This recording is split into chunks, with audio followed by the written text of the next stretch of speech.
સરસ મજાનું ફૂલ બનાવી દ્યો. આદબ આજે શું ભણવાનું છે?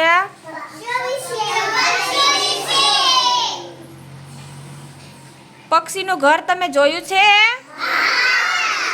પક્ષી ક્યાં એનું ઘર બનાવે? બખોલમાં બનાવે ને, છતના ખૂણામાં અને ઝાડની ડાળીઓમાં હોય ને ત્યાં એનું ઘર. કોણે કોણે એનું ઘર જોયું છે? સરસ.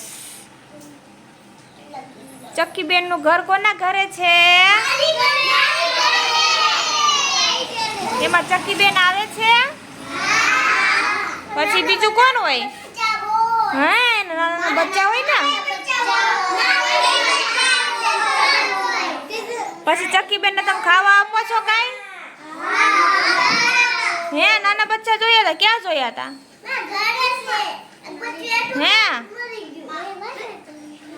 પછી ચક્કીબેન ને શું જમવા આપો છો કઈ? શું ખાઈ? શું ખાય? ચોખા ખાય. પછી એમ પીવા માટે શું આપો છો? સરસ. પીવા માટે શું આપો? સરસ, વેરી ગુડ.